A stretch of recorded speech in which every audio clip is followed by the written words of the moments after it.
بسم اللہ الرحمن الرحیم الحمدللہ رب العالمین والصلاة والسلام علی سیدنا مولانا محمد سید الاولین والآخرین وعلی آلہ واصحابہ اجمعین اما بعد۔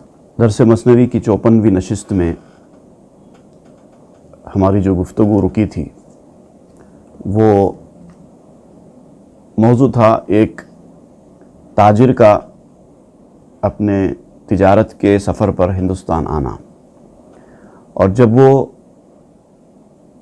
اپنا سفر شروع کر رہا تھا تو سفر شروع کرنے سے پہلے اس نے اپنے رشتہ دار، جان پہچان، غلام سب کو بخشش کے طور پر ازراہ شفقت اس نے یہ کہا تھا کہ میں ہندوستان جا رہا ہوں، وہاں سے تم کو کچھ ہونا ہے، کچھ لانا ہے تو بولو۔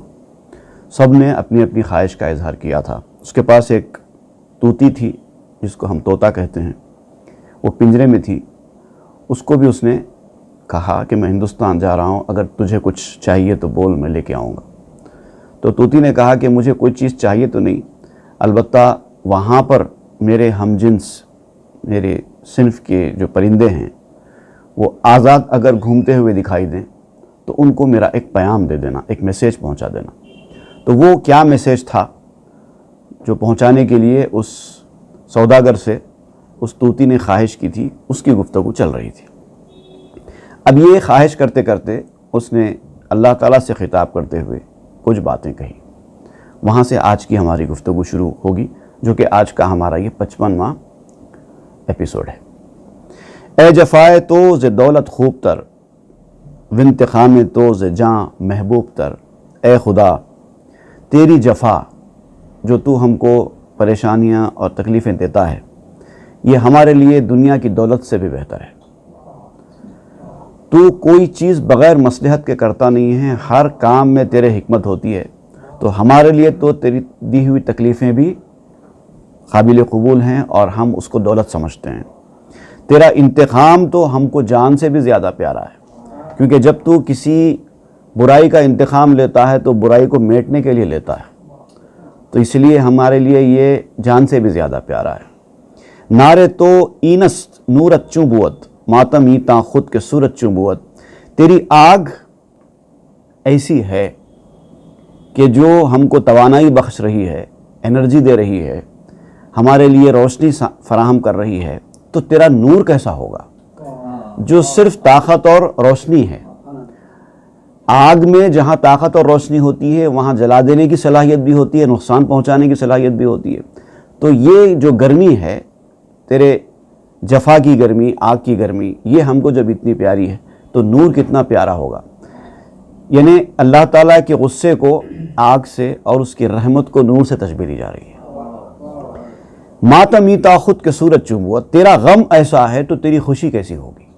جب تو غم دیتا ہے تو وہ ہمیں اتنا پیارا لگتا ہے، تو جب تو خوشی دے گا تو وہ ہمارے لیے کتنی پیاری نہیں ہوگی۔ از حلاوت ہا کہ دارت جورے تو، وز لطافت کس نیابت غورے تو۔ تیرا ظلم سے مراد، میں نے اس سے پہلے بتایا تھا کہ ظلم سے مراد یہاں پر وہ ظلم نہیں ہے جو ہم عام طور پر سمجھتے ہیں۔ ظلم سے مراد یہاں پر جور، عرب فارسی میں لفظ جور استعمال ہوا ہے۔ اس کا مطلب جو تکلیفیں پریشانیاں دی جاتی ہیں اس کو کہتے ہیں جور۔ ستم، جور، ظلم قریب قریب کے الفاظ ہیں لیکن سینس میں فرق ہے۔ تو تیرا جو جور ہے وہ جب شیرینیاں رکھتا ہے، مٹھاس رکھتا ہے، حلاوت رکھتا ہے، تو لطافت، مہربانی، تیرا کرم، تیری عنایت، وہ کیا ہے، اس کی گہرائی کیا ہے، کوئی شخص اس گہرائی کو نہیں پا سکتا، نہیں سمجھ سکتا۔ فی المثل جورت اگر اریاں شوت، گر جہاں گریاں بوت خنداں شوت۔ بالفرض اگر تیرا یہ جور منکشف ہو جائے، ظاہر ہو جائے کہ کیا چیز ہے یہ، اللہ تعالیٰ کی جانب سے دی جانے والی مصیبتیں حقیقت میں کیا ہیں، اگر یہ ظاہر ہو جائے تو جو عالم اس مصیبتوں کی وجہ سے رو رہا ہے، گریا کنا ہیں، گریاں ہیں، تکلیف اور درد کی وجہ سے کراہ رہا ہے، وہ ہنسنے لگے گا خوشی کے مارے۔ جیسے کہ میں اکثر سنایا کرتا ہوں ایک بزرگ کا واقعہ کہ وہ راستہ چل رہے تھے، اچانک ان کو ٹھوکر لگ گئی، تو ٹھوکر لگنے کی وجہ سے کیا ہوا کہ ان کے پاؤں کا ناخن ٹوٹ گیا، ٹوٹ کے باہر آ گیا۔ تو ناخن کا ٹوٹنا کوئی معمولی چیز تو نہیں ہوتی نا، تکلیف بہت ہوتی ہے۔ تو وہ رونے کے بجائے یا درد سے کراہنے کے بجائے ہنسنے لگے۔ تو لوگوں نے پوچھا کہ آپ کو درد نہیں ہو رہا ہے کیا؟ آپ تو ہنس رہے ہیں۔ تو کہنے لگے کہ درد تو ہو رہا ہے، لیکن اس درد کی وجہ سے جو مجھے ثواب ملے گا اس کو یاد کر کے مجھے خوشی ہو رہی ہے۔ تو یہ کہتے ہیں کہ بالفرض اگر یہ تیرا جور جو ہے اس کی حقیقت کیا ہے، اس کا رزلٹ کیا ہے، اگر لوگوں پر ظاہر ہو جائے تو لوگ رونے کے بجائے خوشی کے مارے ہنسنے لگیں گے۔ نالم و ترسم کے او باور کند وسترہم جور را کمتر کند، میں روتا بھی ہوں اور ڈرتا بھی ہوں۔ میری جو کیفیت ہے، اب پرندہ بیان کر رہا ہے، میں قید ہوں۔ اب دیکھیے یہاں پرندے سے مراد وہ انسان ہے جو دنیا داری میں گھرا ہوا ہے اور اس دنیا کے پنجرے میں اپنے آپ کو قید کر کے رکھا ہے، روحانیت سے بالکل دور ہے۔ وہ پرندے جو آزاد گھوم رہے ہیں وہ روحانیت والے پرندے ہیں۔ تو اب وہ روحانیت والے پرندوں کو میسیج یہ دے رہا ہے کہ میں پنجرے میں قید ہوں، دنیا کی جھنجھٹوں میں مبتلا ہوں، مجھے ان جھنجھٹوں سے نکلنا ہے، کچھ کرو میرے لیے تاکہ میں بھی نکل جاؤں۔ وہ ہے اصل میسیج اس کا یہ ہے۔ تو اب یہاں پر یہ کہتا ہے کہ میں روتا بھی ہوں اور ڈرتا بھی ہوں۔ روتا اس لیے ہوں کہ مجھے وہ تیری زندگی، تم لوگوں کی طرح کی زندگی مجھے حاصل نہیں ہے۔ تم لوگ روحانیت کے کھلے ماحول میں، فضا میں آرام سے گھوم رہے ہو، جہاں چاہے جاتے ہو، جو چاہے کرتے ہو، اور میں دنیا داری میں پھنسا ہوا پنجرے میں قید ہوں، تو اپنی قسمت پر روتا ہوں۔ دوسری طرف ڈرتا بھی ہوں کہ اللہ نے مجھے شاید کسی مصلحت کے تحت یہاں پر قید کر کے رکھا ہو، تو کہیں میرے اس رونے کی وجہ سے وہ ناراض نہ ہو جائے۔ لیکن میں ڈرتا ہوں اور روتا بھی ہوں تاکہ وہ میری حالت کو دیکھ کر میری جذبات کا اندازہ کرے اور یقین کرے میری بات پر۔ جیسے ایک شعر ہے، اور مانتا ہوں میدان عمل میں صفر ہوں، مانتا ہوں میں کہ میدان عمل میں صفر ہوں، میری نیت سے میرے جذبے کا اندازہ تو ہو۔ ٹھیک ہے، مجھے کچھ نہیں آتا، میں صفر ہوں عمل کے میدان میں، لیکن ایک اچھا جذبہ تو رکھتا ہوں، اس جذبے کی وجہ سے میری نیت کا تو اندازہ کر لو۔ تو یہ بات یہ کہہ رہا ہے کہ میں روتا ہوں اور ڈرتا ہوں تاکہ وہ میرے دل کی کیفیت کو دیکھ کر میری اس صورتحال پر یقین کرے، اور وَاسْتَرَحُمْ جور را کمتر کنت، اور مجھ پر رحم کھائے اور یہ ظلم کو گھٹا دے، جور کم کر دے، تکلیف کو، پریشانی کو کم کر دے میری۔ عاشقم بر قہرو بر لطفش بے جد، اے عجب من عاشقیں ای ہر دو زد۔ اب دیکھیے، ایک طرف اس کا قہر ہے، اس کا غصہ ہے، دوسری طرف اس کی مہربانی ہے، اس کی رحمت ہے، اور میں ہوں کہ دونوں کا عاشق ہوں۔ عاشقم بر قہر و بر لطفش بے جد، میں اس کے قہر اور اس کے لطف دونوں کا عاشق ہوں۔ واقعتاً، سرٹینلی، جیسا کہتے ہیں، بے جد، میں دونوں کا عاشق ہوں۔ اے عجب من عاشق ای ہر دو زد، یہ بھی کیا عجب بات ہے نا کہ دو اپوزٹ چیزوں کا میں عاشق ہو گیا ہوں۔ رحمت اور قہر دونوں ایک دوسرے کی ضد ہیں، غصہ اور مہربانی یہ دونوں ایک دوسرے کی ضد ہیں، لیکن میں ان دونوں کا عاشق ہوں۔ کتنی عجیب بات ہے نا۔ عشق من بر مصدر ای ہر دو شد، چون نباشد عشق کزو نیست بدھ، میرا عشق اس لیے ہے دونوں سے کیونکہ یہ دونوں کا منبع ایک ہی ہے، ایک ہی ذات سے ہے ان دونوں کا تعلق، اسی لیے دونوں سے عشق ہے۔ ورنہ ایسا نہیں ہو سکتا کہ دو اپوزٹ چیزوں سے انسان کو ایک ساتھ عشق ہو جائے، ایسا نہیں ہو سکتا۔ دو اپوزٹ چیزیں ایک ساتھ نہیں سما سکتی، اور خاص طور سے محبت کے میدان میں۔ اگر ایک سے محبت ہوگی دوسرے سے نفرت ہو جائے گی، اگر اس سے محبت ہوگی اس سے نفرت ہو جائے گی، کیونکہ ضد ہے، اپوزٹ ہے۔ لیکن یہاں دونوں سے عشق اس لیے ہے کہ وہ دونوں ایک ہی ذات کی صفات ہیں، اس لیے چون نباشد عشق کزو نیست بدھ، اور عشق کیوں نہ ہو، کیونکہ اس سے ہٹ کے کوئی چارہ ہے بھی نہیں۔ بندے کے لیے اللہ سے محبت و عشق کے بغیر اور کوئی چارہ ہے نہیں، کوئی اور جائے پناہ ہی نہیں ہے اس سے ہٹ کے. کیوں نہیں ہوگا عشق؟ واللہ ارزی خار در بستاں شوم، ہم چو بلبل زی سبب نالا شوم. خدا کی قسم اگر اس خار سے ہٹ کر میں باغ میں بھی چلا جاؤں، اب یہ خارستان میں ہوں میں، یہاں سے اگر میں بستان میں چلا جاؤں، باغ میں چلا جاؤں، تو وہاں جا کر بھی اس کی یاد میں روتا ہی رہوں جیسے کہ بلبل روتی ہے. ایسا نہیں ہے کہ میں صرف پنجرے میں قید ہونے کی وجہ سے رو رہی ہوں، رونے کی کیفیت بدل جائے گی لیکن رونا تو بہرحال وہاں بھی ہے.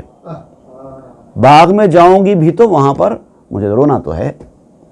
این عجب بلبل کے بگشائے دہاں، تا خورد او خار را با گل ستاں. یہ بھی عجیب بلبل ہے. اب اپنے آپ کو اس بلبل کے مقام پر رکھ کر کہہ رہا ہے کہ یہ بھی عجیب بلبل ہے کہ ہر طرف منہ پھیلائی رہتی ہے، یہاں بھی روتی ہے وہاں بھی روتی ہے. اور گلستان میں جانے کے بعد تو اس کی یہ کیفیت ہوتی ہے جیسے اب وہ پورے گلستان کو خاروں سمیت نگل لے گی. عشق و فراق میں ایک رونا تھا، عشق و وصل میں ایک رونا ہے. اب تو محبوب کا دیدار بھی ہو رہا ہے تو رو رہی ہے، محبوب کا غصہ بھی ہو رہا ہے تو رو رہی ہے، محبوب کی نوازشیں بھی ہو رہی ہیں تو رو رہی ہے. این بلبل این ہنگے آتش است، جملہ ناخوش حاز عشق را خوش است. اصل میں یہ بلبل نہیں ہے، میں جس کا ذکر کر رہا ہوں وہ اصل میں بلبل نہیں ہے بلکہ ایک آگ کا مگرمچھ ہے جو آگ لے رہا ہے. محبت کی چنگاری، عشق پر زور نہیں ہے وہ آتش غالب. یہ عشق جو ہے ایک آگ ہے تو یہ آگ والا مگرمچھ ہے اور عشق کی وجہ سے تمام ناگواریوں کو بھی قبول کر رہا ہے. حالانکہ بہت ساری چیزیں اس کو ناگوار ہیں، پسند نہیں آ رہی ہیں، لیکن چونکہ عشق ہے تو لہٰذا وہ ناگواریوں کے بھی مزے لے رہا ہے. محبت کے مزے لینا، درد کے مزے لینا، تکلیف کے مزے لینا، ناگواریاں بھی اس کو گوار ہے. یہ ہوتا ہے محبت میں، عشق میں. عاشق کلست و خود کلست او، عاشق خیشست و خیش عشق خیش جو. جو کل کا عاشق ہے وہ اپنے آپ میں خود کل ہے. کیا بات، اس کا مطلب کیا ہے؟ دیکھیے آپ، جب انسان اپنے محبوب میں فنا ہو جائے، اس کے عشق میں فنا ہو جائے تو اس کی کیفیت محبوب کی ہو جاتی ہے. جیسے کہ میں نے بھی ایک شعر میں بیان کیا تھا، غریق عشق جب کرتا ہے مدح حسن جانانا. عشق میں ڈوبا ہوا شخص جب اپنے محبوب کے حسن کی تعریف کرتا ہے، غریق عشق جب کرتا ہے مدح حسن جانانا، تو ظاہر بھی سمجھتے ہیں یہ محو خود ستائی ہے. ظاہر دیکھنے والے یہ سمجھتے ہیں کہ یہ خود کی تعریف کر رہا ہے. وہ تو اپنے محبوب کی تعریف کر رہا ہے، محبوب کے حسن کی تعریف کر رہا ہے، محبوب کے صفات کی تعریف کر رہا ہے. چونکہ محبوب کا حسن کی جھلک اس کے اندر آ گئی ہے، چونکہ محبوب کے صفات کی جھلک اس کے اندر آ گئی ہے، تو لوگ تو اس کو دیکھ رہے ہیں، تو لوگ یہ سمجھتے ہیں کہ یہ اپنے آپ کی تعریف کر رہا ہے. یہ ہے فنائیت کی منزل. عاشق کلست خود کلست او، وہ کل کا جب عاشق ہے تو وہ خود کل ہے، ہو جاتا ہے. کیونکہ ہے تو جز، لیکن جز کس کا ہے؟ کل کا ہی تو جز ہے. جز جب کل میں فنا ہو جائے تو جز بھی کل ہو جاتا ہے. عاشق خیشست تو عشق خیشجو، اپنے آپ کا عاشق ہے اور اپنے عشق کا جویا ہے، اپنے عشق کو تلاش کر رہا ہے، اپنے عشق کو ڈھونڈ رہا ہے. یعنی محبوب کا عاشق ہے لیکن محبوب کی صفات اس کے اندر آ چکے ہیں، فنائیت چونکہ حاصل ہو گئی ہے، لہٰذا اب وہ ایسا ہوتا ہے جیسے وہ خود کا عاشق ہے. اب یہ کون بول رہے ہیں یہ سب باتیں؟ میسیج میں وہ طوطی جو اس بازرگان، تاجر، سوداگر، مرچنٹ جو تھا، وہ میسیج کے طور پہ اپنے ان ساتھی طوطیوں کو جو فضاؤں میں آرام سے گھوم رہی ہیں اس کو یہ پیام دینے کے لیے کہہ رہی ہے یہ سب باتیں. قصہ طوطی جاں زی ساں بود، کو کسے کو محرم مرغاں بود. اب یہ جان کی طوطی یعنی روح کی طوطی کا حال بھی اسی طرح کا ہے۔ اب یہ سمجھاتے ہوئے آپ کو ایک بہت اہم نقطہ یہاں پر مولانا روم سمجھا رہے ہیں کہ انسان کے روح کا جو پرندہ ہے، جو طوطی ہے، اس کا حال بھی اسی طرح ہے۔ وہ بھی دنیا داری کے اس پنجرے میں قید ہے اور باہر نکلنے کا راستہ تلاش کر رہی ہے، اور دنیا دار شیطان نفس اس کو باہر نکلنے نہیں دے رہے ہیں۔ تو اب شیطان اور نفس کے ان ہتھ کنڈوں سے اپنے آپ کو بچانا اور کس طرح سے باہر نکلنا ہوگا، اب اس کے جو درد کو سمجھنے والا وہاں پر کوئی نہیں ہے۔ تو جو پہلے سے ہی آزاد ہیں، جو عالم روحانیت میں ایک مقام حاصل کر چکے ہیں، ان کے پاس یہ میسیج بھیج رہی ہے کہ آپ چونکہ روحانیت کے میدان میں ہیں اور میں دنیا داری میں پھنسی ہوئی ہوں، تو مجھے اس دنیا داری سے نکال کے روحانیت کے میدان میں لے کے آئیے، میری مدد کیجئے۔ یہ ہے اصل میسیج۔ کو کسے کو محرم مرغاں بود، وہ لوگ کون ہیں، کہاں ہیں جو ان پرندوں کے درد کو سمجھ سکیں جو قید میں ہیں۔ قیدی پرندے کے درد کو سمجھنے والے وہ آزاد پرندے کہاں ہیں؟ آتے کیوں نہیں ہیں، مدد کرتے کیوں نہیں ہیں ہماری؟ کو یکے مرغے ضعیف بے گناہ وندرون او سلیما باسپا،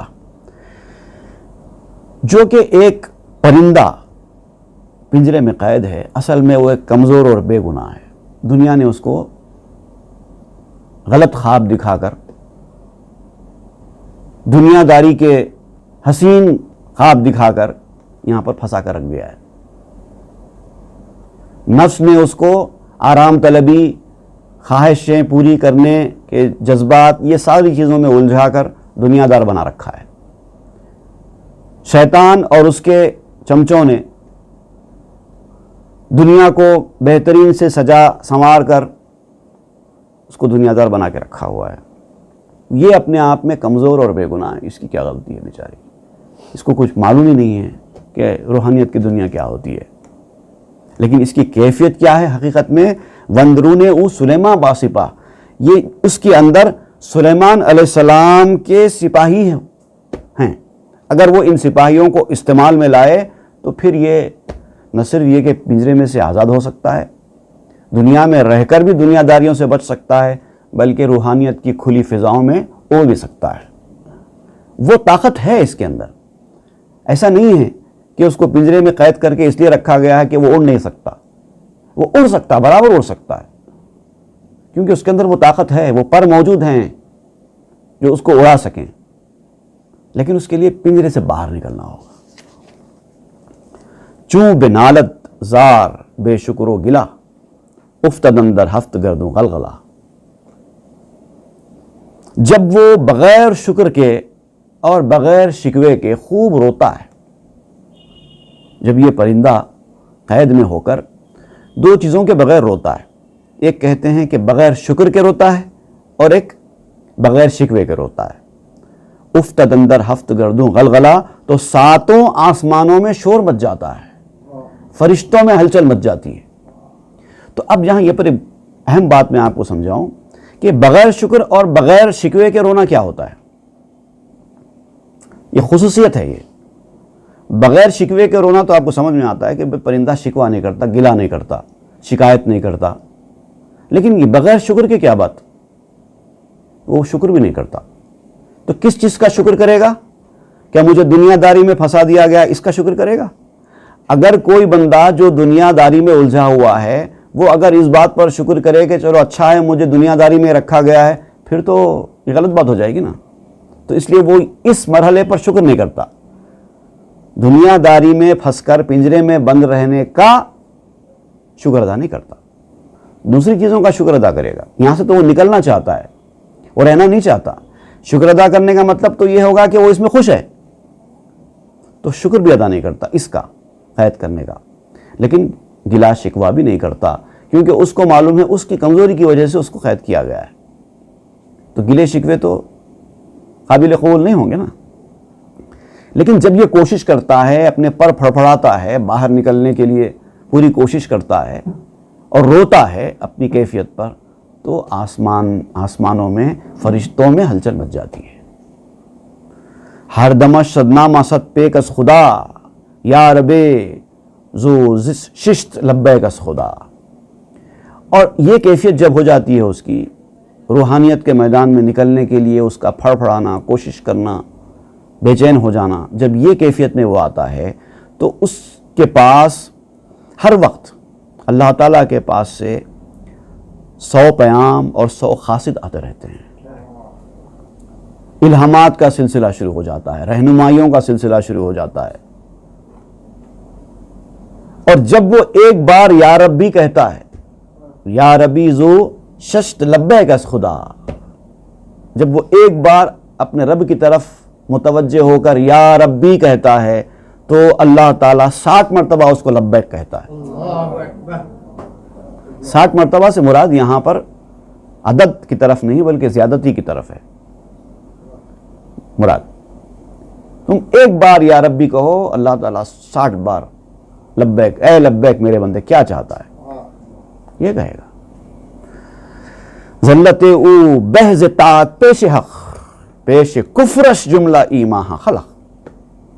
اب جب اس منزل پر بندہ پہنچ جاتا ہے کہ جب اللہ تعالیٰ اس کی آواز پر لبیک کہے تو اس کی کیفیت کیا ہو جاتی ہے کہ اس کی لغزش بھی، اس کی کوتاہی بھی، اس کی غلطی بھی اللہ تعالیٰ کے نزدیک اطاعت گزاری فرما برداری سے بہتر ہو جاتی ہے۔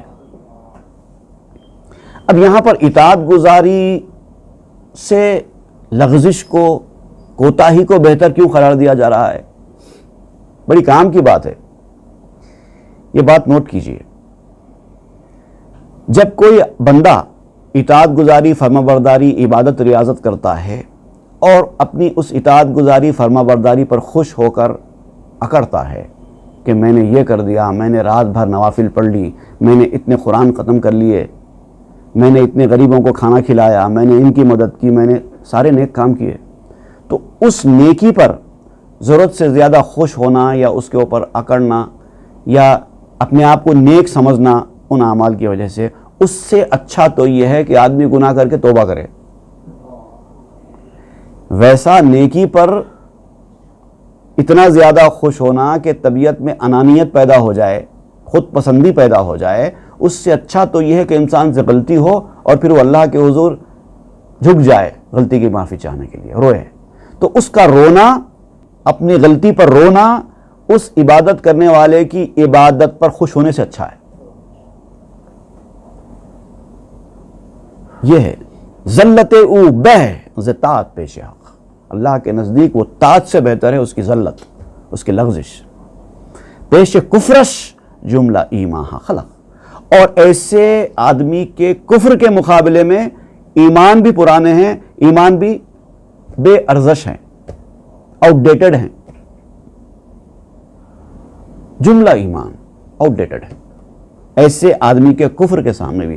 تو کفر سے مراد یہ علانیہ کفر کی طرف اشارہ نہیں ہے، بلکہ جو فنا فی اللہ ہو جاتا ہے، اللہ کی ذات میں فنا ہو جاتا ہے، تو اس کے منہ سے بعض وقت ایسے کلمات نکل جاتے ہیں جو ظاہری طور پر کفر ہوتے ہیں۔ جیسے کہ ایک بزرگ کے بارے میں ہے کہ آپ نے فنا فی اللہ کا وہ مقام حاصل کر لیا، تو ایک مرتبہ فرمایا سبحانی ما اعظم شانی۔ جیسے اللہ تعالیٰ فرماتا ہے پاک ہے اللہ کی ذات، ویسے یہ کہنے لگتے ہیں کہ پاک ہے میری ذات، میری ذات پاک ہے، کیا بہترین مقام کا حامل ہوں میں۔ ایک بہت بڑے صوفی بزرگ کا ایک قول ہے یہ، انہوں نے وہ فنائیت کی اس منزل میں جا کر ایسا کہہ دیا تو لوگوں نے ان پر کفر کے فتوے لگا دیے۔ حالانکہ معاملہ یہ ہے کہ جب کوئی بندہ فنا فی اللہ کی یہ منزل حاصل کرتا ہے تو اس کا بولنا ہوتا ہی نہیں ہے۔ جیسے کہ حضرت جبریل علیہ السلام بھی جب حضرت مریم کے پاس آئے عیسیٰ علیہ السلام کی پیدائش کی خوشخبری دینے کے لیے، تو آپ نے جو لفظ استعمال کیا تھا قرآن میں جس کا ذکر ہے لِأَهَبَ لَكِ غُلَامًا زَكِيًّا، میں تم کو بیٹا دینے کے لیے، پاکیزہ بیٹا دینے کے لیے آیا ہوں۔ تو بیٹا کون دے رہے ہیں؟ جبریل علیہ السلام بول رہے ہیں کہ میں دے رہا ہوں، لیکن دینے والا تو اللہ ہے نا۔ تو جبریل نے ایسی بات کیسی کہی اور اس کو اللہ تعالیٰ نے قرآن میں لکھا کیوں؟ جبریل سے غلطی تو نہیں ہو سکتی نا. تو اس کا مطلب یہ ہے کہ یہ جب نمائندگی ہوتی ہے، جب فنائیت ہوتی ہے، تو ان کا بولنا ہوتا ہے، ان کا بولنا نہیں ہوتا. جیسے حضرت پیرانے پیر کے تعلق سے بھی ہے کہ آپ مردوں کو زندہ فرمایا کرتے تھے تو کہتے تھے قم باذنی، میرے حکم سے زندہ ہو جا.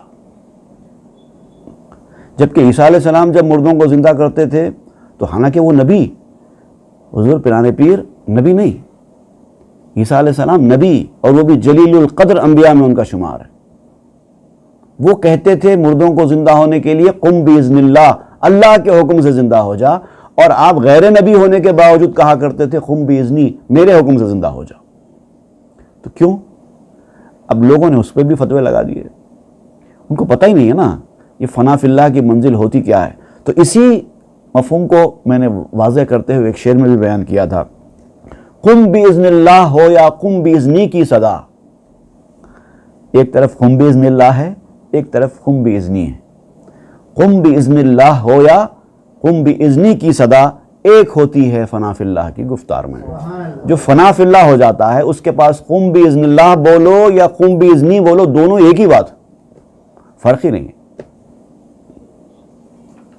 یہ ہوتی ہے فنائیت کی منزل. اور یہ طرف اشارہ کرتے ہوئے کہتے ہیں پیش کفرش جملہ ایماں خلق، اس کے کفر کے ظاہری کفر کے سامنے بالمقابل تمام ایمان بھی کوہنا ہیں، پرانے ہیں، آؤٹ ڈیٹڈ ہیں، بے حقیقت ہیں، بے اصلی ہیں. ہر دم اورا یکے معراج خاص، برسرے تاجش نہد حق تاج خاص. اس کو ہر وقت ہر لمحہ ایک خاص قسم کی معراج حاصل ہوتی ہے جو دوسرے نہیں سمجھ سکتے. اس کے تاج کے اوپر اللہ تعالیٰ ایک خاص تاج رکھ دیتا ہے، وہ منزل حاصل ہو جاتی ہے اس کو. صورتش برخا کو جہاں در لامکان، لامکان فوق وہم سالکان. اس کا جسم زمین پر ہے اور روح لامکان میں ہوتی ہے. بظاہر وہ دنیا میں چلتا پھرتا ہے، لوگ دیکھتے ہیں یہ تو ہماری طرح جی رہا ہے. کافروں نے بھی رسول اللہ صلی اللہ علیہ وسلم کے بارے میں اس طرح کی کامنٹس پاس کیے تھے، ما علی حاضر رسول یاکل الطعام و یمشی فی الاسواق. یہ کیسے رسول ہیں ہماری ساتھ ہماری طرح کھاتے پیتے ہیں، بازاروں میں گھومتے ہیں. تو کیا کریں گے؟ جب بشر کی شکل میں آئے ہیں تو بشری تقاضے تو پورے کریں گے نا. لیکن تم تو ان کی بشریت کو دیکھ رہے ہو، لیکن یہ نہیں دیکھ رہے ہو کہ ان کا جسم تو زمین پر ہے مگر ان کی روح تو لامکان میں ہے. صورت اشبر خاک وہ جہاں در لامکان، لامکان فوق وہم سالکان. اور وہ لامکان وہ ہے جو سالکوں کے تصور سے بھی بالا تر ہے، آگے کی چیز ہے. عام ظاہری سالک سے مراد یہاں پر ظاہری علماء، کوشش کرنے والے بندے سلوک کے راستے پر ابھی ابتدائی مرحلوں میں جو گزرتے ہیں، جنہوں نے ابھی سلوک کی منزلیں طے نہیں کی ہوتی ہیں، ابھی طے کر رہے ہوتے ہیں، ان کو کہتے ہیں سالک. تو سالکوں کے تصور سے بھی بالا ہے ان لوگوں کا مقام. لامکان نے کہ در وہم آیدت، ہر دمے در وہ خیال زائدت. وہ ایسا لامکان نہیں ہے جو تیرے تصور میں بھی آ سکے. لامکان کوئی ایسی چیز نہیں ہے کہ انسان کے تصور میں بھی آ سکے. تو اگر اپنا خیال اس کے بارے میں کچھ بناتا بھی ہے تو بنا لے، لیکن ہر وقت ہر لحظہ اس کے بارے میں تیرا خیال ہی پیدا ہوتا رہتا ہے. اس کی حقیقت تک تو پہنچ ہی نہیں سکتا. لامکان کیا ہے؟ بل مکانو لامکان در حکم او، ہم جو در حکم بہشتی چارجو. بلکہ مکان اور لامکان، میں نے اس سے پہلے بتایا تھا، اللہ تعالیٰ نے جو تخلیق کی ہے، جو جو چیزیں پیدا فرمائی ہیں اللہ تعالیٰ نے، وہ سب کے سب مکان میں ہیں. یہاں تک کہ جنت، دوزخ، عرش، جو اللہ تعالیٰ نے بنایا ہے سب جس جگہ ہے اس کا مکان کہتے ہیں. اس کے آگے جو ہے جہاں اللہ کے سوا کچھ بھی نہیں ہے وہ لامکان ہے. تو بل مکان و لامکان در حکم ہو، بلکہ بات تو یہ ہے کہ مکان ہو یا لامکان ہو سب اس کے حکم کے تابع ہیں، اس کے حکم میں ہیں. ہم چو در حکم بہشتی چارجو، جیسے کہ جنتی آدمی کے حکم میں 4 نہریں. جنت میں جو داخل ہو جائے اس کو اس کے قبضے میں 4 نہریں دی جائیں گی، یہ تمہاری ہیں. تمہارا حکم چلے گا ان نہروں پر۔ تو جیسے وہ جنتی آدمی کو 4 نہریں مل جاتی ہیں اور اس کے اوپر وہ اپنا حکم چلاتا ہے، ویسی مکان اور لامکان سارے کے سارے اس اللہ کے حکم میں ہیں، اس کے کنٹرول میں ہیں، حکم کے تابع ہیں۔ شرع ای کوتاہ کنو رخ زی بتاب دم مزن واللہ اعلم بالصواب۔ اب یہ جو شرح تم کر رہے ہو اس کو تھوڑا مختصر کرو اور تھوڑا سا رخ موڑو گفتگو کا، کیونکہ طویل ہوتی چلی جائے گی بات۔ اب اصل جو بات بولنا ہے وہ بیان کرو، پلٹ کر آؤ، کیا گفتگو چل رہی تھی۔ اب زیادہ دم مت مارو، اللہ بہتر جانتا ہے حقیقت کیا ہے۔ اب جتنا تم کو معلوم ہے اتنا بولو، اس سے زیادہ مت بولو، باقی اللہ پر چھوڑ دو، اللہ بہتر جانتا ہے۔ باز می گردیں وزیں اے دوستاں سوئے مرغ و تاجر ہندوستاں۔ اے دوستو اب ہم یہاں سے پلٹ کر آتے ہیں وہ پرندے کی طرف اور ہندوستان کے تاجر کے حصے کی طرف۔ اب واپس آپ پھر اس حصے کی طرف پلٹ کر آ رہے ہیں۔ مرد بازرگاں پذیرفتی پیام کو رسانت سوئے جنس و سلام۔ تو یہ سوداگر نے، مرچنٹ نے یہ پیغام اس پرندے کا قبول کر لیا۔ ٹھیک ہے، یہ ساری باتیں تجھ نے جو بتائی ہیں، میں وہاں ہندوستان جب جاؤں گا اور تمہارے طرح کی جو توتیاں مجھے ملیں گی تو ان کو میں یہ پیام پہنچا دوں گا، سلام بھی تمہارا پہنچا دوں گا اور تمہارا پیام بھی پہنچا دوں گا۔ چونکہ تا اقصائے ہندوستان رسید در بیاباں توتیے چندے بدید۔ اور جب وہ ہندوستان پہنچا، ہندوستان کے حدود میں پہنچا، تو اس نے ایک جنگل میں چند توتیوں کو اڑتے ہوئے دیکھا۔ اب سواری پر جا رہا تھا، اچانک اس کی نظر پڑی کچھ توتیاں ہوا میں اڑتی ہوئی جا رہی ہیں۔ مرکبستانی دو پس آواز داد آ سلام و آ امانت باز داد۔ سواری روک دی اپنی اور پکار کر ان توتیوں کو آواز دی، ان کو سلام کیا، ان سے ملاقات کی اور ان کی امانت ان کو پہنچا دی۔ اس توتی کا جو میسیج تھا وہ ایک امانت تھا اس کے پاس، ان کو پہنچانا تھا اور اس نے پہنچا دیا۔ توتی استوتیاں لرزیز و پس او فتاد و زود بگزستش نفس۔ اب جیسے ہی یہ میسیج پورا اس تاجر نے توتیوں کو سنایا، ایک توتی تھر تھر کانپنا شروع ہو گئی۔ یہ درد کا قصہ، پنجرے میں موجود اس توتی کے اس فراق کا قصہ، اس درد کا قصہ سننے کے بعد وہ کانپنا شروع ہو گئی، کانپنے لگی اور پھر گر پڑی۔ اس کے درد کو برداشت نہ کرنے کے وجہ سے وہ گر پڑی اور تھوڑی دیر میں اس کا دم نکل گیا، مر گئی ایک توتی۔ بگزستش یہ فارسی کا لفظ، اس کا مطلب ہوتا ہے کسی چیز کو توڑ دینا۔ بریدن کہتے ہیں فارسی میں، بریدن یا اور دوسرے الفاظ بھی ہیں۔ یہ پیوستن کی ضد ہے، پیوستہ ہونے کو، مل جانے کو کہتے ہیں۔ یہ ہٹ جانا، ٹوٹ جانا، الگ ہو جانا۔ تو اس کا نفس یعنی اس کا دم اس سے الگ ہو گیا، درد کی ماری تھی، مر گئی۔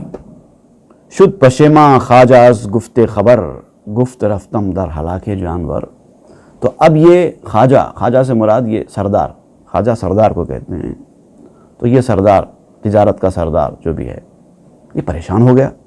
خبر پہنچاتے ہی ایک توتی مر گئی۔ اب یہ اپنے آپ میں سوچنے لگا، یہ کیا کر دیا میں نے، یہ میسیج پہنچا کر میں نے تو ایک توتی کی جان لے لی، میری وجہ سے ایک توتی مری ہے۔ اب اس کو افسوس ہونے لگا کہ کاش یہ میں خبر ہی نہیں پہنچاتا، وہ تو بیچاری پنجرے میں قید تھی، آج نکل جائے گی کچھ تو ہوتا تھا، لیکن یہاں تو جان سے چلی گئی ایک توتی۔ پریشان ہو گیا۔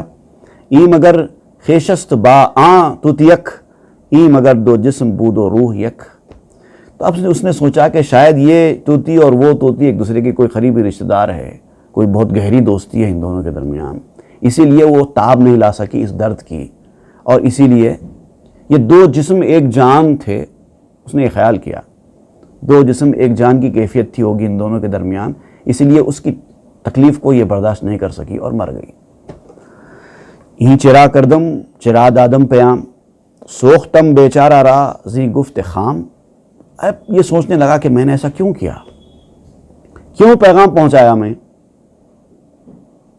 اور یہ فضول قسم کی بات، جو فضول قسم کا میسیج اس نے دیا تھا، جو میرے پہنچانے کی وجہ سے اتنی مصیبت طاری ہوئی کہ ایک بیچاری جان سے چلی گئی۔ یہ زباں چوں سنگ و فہم آہن و بشست، آنچ بجہد از زباں چوں آتشست۔ یہ جو زبان ہے یہ بھی ایک پتھر کی طرح زبان ہے اور منہ لوہا جیسے ہے۔ انسان بولنے میں تو بڑی آسانی سے بول دیتا ہے کچھ بھی، لیکن اس کے رزلٹس کیا ہوتے ہیں، کتنی مصیبت زبان کے کھولنے سے نکلتی ہے۔ آپ کی غلط زبان کسی کو دشمن بنا دیتی ہے، آپ کی غلط زبان کسی کی جان لینے کا موجب بن جاتی ہے، ایسی آفتیں پیدا کرتی ہے۔ یہ زبان بھی کیا غلیظ چیز کا نام ہے۔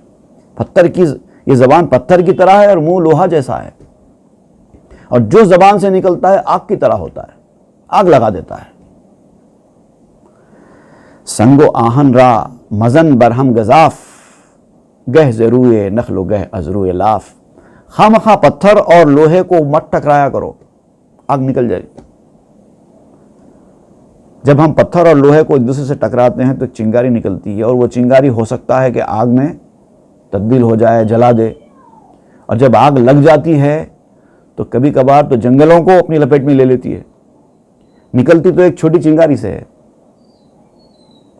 تو یہ پتھر اور لوہے کو ایک دوسرے سے مت ملاؤ، احتیاط سے زبان کھولو، ورنہ آگ لگ جائے گی، لوگوں کی جانیں چلی جائیں گی۔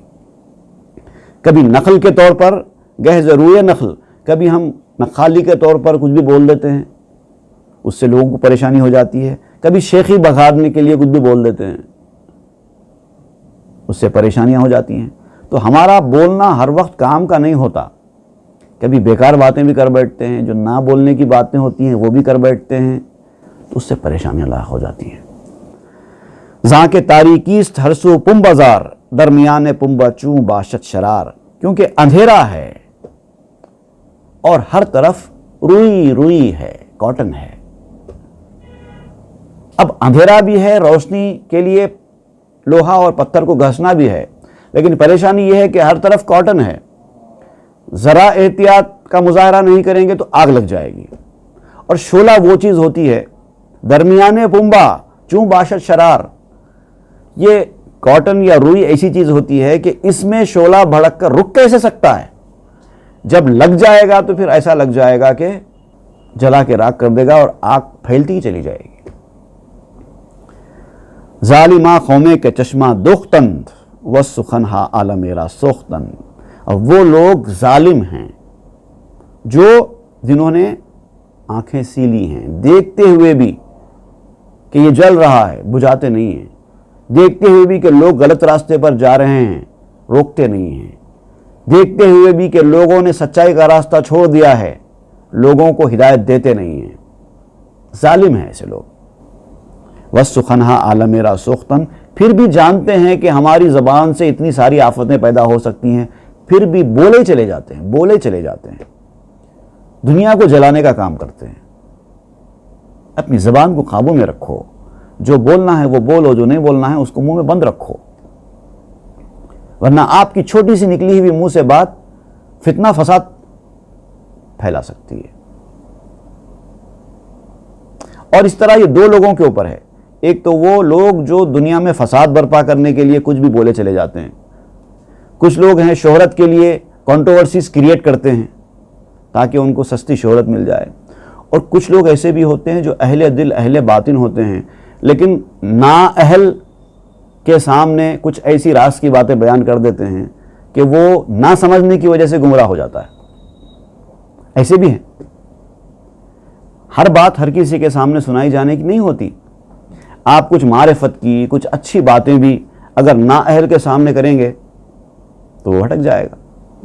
اچھا خاصا سیدھے راستے پر چلنے والا آدمی آپ کی وجہ سے گمراہی کے راستے پر چلا جائے گا، کیونکہ وہ راز کو اس نے سمجھا نہیں ہے۔ اس لیے ہر بات ہر کسی سے بولنے کی ہوتی بھی نہیں ہے، اور جو لوگ اس کا احتیاط نہیں کرتے وہ ہمیشہ خراب رزلٹس لے کے آتے ہیں دنیا میں۔ عالم میرا یک سخن ویراں کند، رو بہانے مردارا شیراں کند۔ ایک بات منہ سے نکلی ہوئی ایک بات کبھی جہان کو، پوری دنیا کو ویران کر دیتی ہے۔ ایسا بھی ہوتا ہے۔ رو بہانے مردارا شیراں کند، اور مردہ لومڑیوں کو شیر بنا دیتی ہے۔ اب یہ مردہ لومڑی سے کیا مراد لے رہے ہیں اور شیر سے کیا مراد لے رہے ہیں، آپ یہ غور کیجئے۔ جو لوگ نکڑوں پر بیٹھ کر علم دین کی بحثیں کرتے ہیں وہ ہے مردہ لومڑیاں۔ نکڑوں پر ہو رہی ہے بحث علم دین کی، دے رہا ہے کون کیسے کس کو فتویٰ دیکھنا، الف کا نام بھالا نہیں آتا، علم کا دور دور تک کوئی واسطہ نہیں ہے۔ چار نوجوان چائے خانے میں بیٹھ جاتے ہیں اور علماء کے اوپر تنقید، اہل دل والوں پر تبصرے، اہم دینی معاملات، ان معاملات میں جانا ہی نہیں ہے اس پر تبصرے، یہ کام کرتے ہیں۔ اور یہ ان کا یہ تبصرے کرنا دلیری کے ساتھ، ڈیرنگ کے ساتھ، یہ ہے شیر بن جانا۔ ہے تو مردہ لومڑی اور وہ بھی مردہ، اور باتیں ایسی کر رہی ہیں جیسے کہ شیر بات کر رہے ہیں۔ یہ تمہارا میدان نہیں ہے، اس میں نہیں آنا۔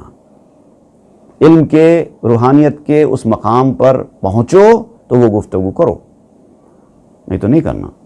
تو اگر آپ کوئی ایسی بات کر دیں کسی کے سامنے جس کا تعلق تصوف سے، روحانیت سے ہو اور وہ اس کا اہل نہ ہو، تو وہ بات لے جا کر دوسروں تک پہنچائے گا تو غلط طریقے سے پہنچائے گا اور لوگ بھٹکنے لگیں گے۔ احتیاط سے منہ کھولنے کی ضرورت ہے۔ اب دیکھیے، ایک چھوٹی سی بات نکل گئی تھی، اس کے بولنے کی وجہ سے ایک طوطی مر گئی تو زبان کی آفتوں کا ذکر شروع ہو گیا۔ جان ہا در اصل خود عیسیٰ دمند، یک زماں زخمند و دیگر مرہمند۔ جو روح ہوتی ہے، انسان کی جو روحیں ہوتی ہیں، وہ جان ہا در اصل خود، وہ خود اپنی اصلیت میں عیسیٰ دمند، عیسیٰ علیہ السلام کا دم ہے، عیسیٰ علیہ السلام کی پھونک ہے، وہ چیز کا نام ہے روح۔ اس لیے عیسیٰ علیہ السلام کو روح اللہ کہا جاتا ہے۔ ہر روح عیسیٰ علیہ السلام کی پھونک کی طرح ہے۔ یک زماں زخمند و دیگر مرہمند، اس کی کیفیت یہ ہوتی ہے کہ ایک وقت میں زخم ہے تو دوسری وقت میں مرہم ہے۔ یہ کیفیت ہے روحوں کی۔ گر حجاب از جان ہا برخاستے، گفت ہر جانے مسیح آساستے۔ اگر روحوں سے پردہ اڑ جائے، روحیں چھپی ہوئی ہیں، اگر ان روحوں سے پردہ اڑ جائے تو پتہ چلے گا کہ ہر روح کی بات مسیح کی طرح کی بات ہے۔ روح سے نکلنے والی بات وہی باتیں ہوتی ہیں جو عیسیٰ علیہ السلام نے کہی ہوں، کیونکہ وہ بھی روح اللہ ہیں۔ اب وہاں کیا تھا کہ انہوں نے ظاہری جسم سے اور دنیا سے اپنا پورا تعلق توڑ لیا تھا، مکمل طور پر روح اللہ ہو گئے تھے۔ تو اب جو بندہ روحانیت میں وہ مقام حاصل کر لے تو اس کے منہ سے نکلی ہوئی بات بھی روح اللہ کی بات ہو جائے گی۔ گر سخن خواہی کہ گوئی چون شکر، صبر کن زی ہرس و این حلوہ مخر۔ اگر تو شکر جیسی بات کہنا چاہتا ہے، منہ کھولنے کے بعد اگر تو ایسی میٹھی بات جیسے کہ شکر ہوتی ہے وہ بھی کہنا چاہتا ہے، تب بھی یاد رکھ صبر تو تجھے وہاں بھی کرنا ہے، کیونکہ میٹھا کھانے کی بھی ایک حد ہوتی ہے۔ صبر کن، صبر کر، زی ہرس کا شکار ہوتے ہوئے این حلوہ مخور، یہ حلوہ مت کھاؤ۔ بولنے کا جو حلوہ ہے، بولنا انسان کو، ہر کسی کو اچھا لگتا ہے، لوگ زیادہ سے زیادہ بولنا چاہتے ہیں۔ بعض لوگوں کو تو اتنی زیادہ بولنے کی عادت ہوتی ہے کہ کچھ وقت بھی خاموش نہیں بیٹھ سکتے، ان کے لیے وہ حلوہ ہے، مزے لیتے جاتے ہیں، بولتے جاتے ہیں۔ تو کہہ رہے ہیں کہ اگر تیری بات شیرینی والی بھی ہے، اچھی بھی ہے، تیرے منہ سے اگر اچھی باتیں بھی نکلتی ہیں، تب بھی تجھے صبر کرنا ہوگا، کیونکہ میٹھا بھی ہر وقت اور زیادہ اچھا نہیں ہوتا، اس کی بھی ایک حد ہوتی ہے۔ صبر باشد مشتہائے زیر کاں، ہست حلوہ آرزوئے کودکاں۔ عقل مند لوگ وہ ہوتے ہیں جن کو صبر کرنا پسند ہوتا ہے۔ وہ جو بولنا ہے، جتنا بولنا ہے بولتے ہیں، باقی صبر کرتے ہیں۔ کبھی کبھار تو ان کے سامنے کچھ ایسی بات ہوتی ہے، وہ جانتے بھی ہیں لیکن صبر کا مظاہرہ کرتے ہوئے خاموش بیٹھ جاتے ہیں، کیونکہ ان کو پتہ ہے کہ یہاں بولنا مناسب نہیں ہے۔ کس کے سامنے بولوں؟ کون محرم ہے؟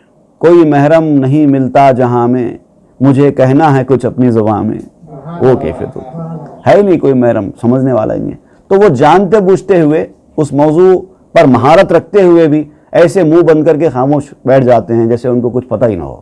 صبر سے ہو سکتا ہے وہ. تو عقل مندوں کو صبر پسند ہوتا ہے. اور حلوہ کھانے کی عادت تو بچوں کی ہوتی ہے. ہست حلوہ آرزو ہے کودا کھاں. حلوہ کھانے کی عادت تو بچوں کو ہوتی ہے. اچھا اس شعر میں آپ کو ایک اور ایک کام کی بات بتاؤں. ایک فارسی لفظ یہاں استعمال ہوا ہے, ایک عربی لفظ استعمال ہوا ہے. ایک ہی لفظ ہے, فارسی میں بھی استعمال ہوا ہے, عربی میں بھی استعمال ہوا ہے, وہ ہے صبر. صبر باشد مشتہائے زیر کاں.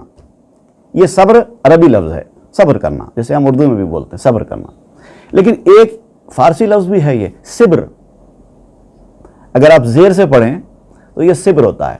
صبر کہتے ہیں فارسی میں ایلوا. جانتے ہیں آپ ایلوا کافی کڑوا ہوتا ہے. زبان پر اگر ایلوا چٹا دیا جائے تو کافی وقت تک انسان کے منہ کا مزہ خراب ہو جائے گا, اتنا کڑوا ہوتا ہے. بچوں کو عام طور پہ کسی چیز کی عادت پڑ جاتی ہے تو عادت چھڑانے کے لیے کبھی زبان پہ وہ ایلوا لگا دیتے ہیں.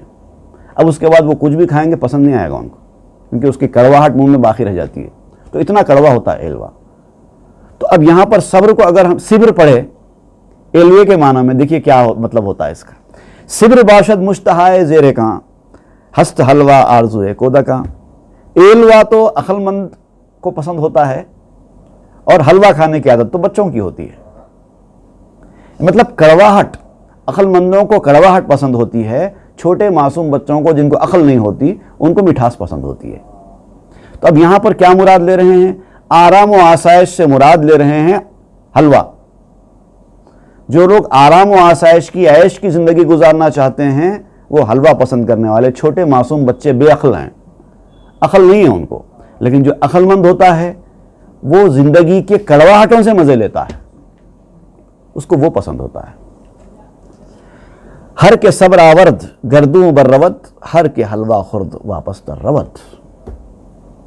جو صبر اختیار کر لیتا ہے وہ آسمان سے بھی بلند ہو جاتا ہے. صبر اختیار کرنے والے آسمان سے بلند ہو جاتے ہیں. لیکن جو حلوہ کھاتا ہے وہ لوٹ جاتا ہے. جو ایلوا کھاتا ہے وہ آگے نکل جاتا ہے, آسمانوں سے بھی آگے نکل جاتا ہے. جو حلوہ کھاتا ہے وہ واپس لوٹ کے آ جاتا ہے. اب کیا چاہیے, ایلوا چاہیے کہ حلوہ چاہیے؟ تو مطلب یہ بیان کر رہے ہیں کہ دنیا داری کس قدر بری چیز کا نام ہے. دنیا میں رہنا لیکن دنیا کے آرام آسائش کی طرف توجہ نہیں کرنا. جو مل گیا مل گیا, جو نہیں ملا اللہ کی مرضی, صبر کرو. تو جب آپ اس پنجرے سے نکل سکتے ہیں. اب اس میں اور بہت کام کے نکتے جو بیان کریں گے انشاءاللہ ہم آئندہ کے درس میں پڑھیں گے کہ یہاں پر آپ عقل مندوں سے مخاطب ہوتے ہوئے کہتے ہیں کہ عقل مند کو کیا کیا کرنا چاہیے. صلی اللہ تعالیٰ علیہ وسلم محمد و آلہ وصحبہ اجمعین والحمد للہ رب العالمین.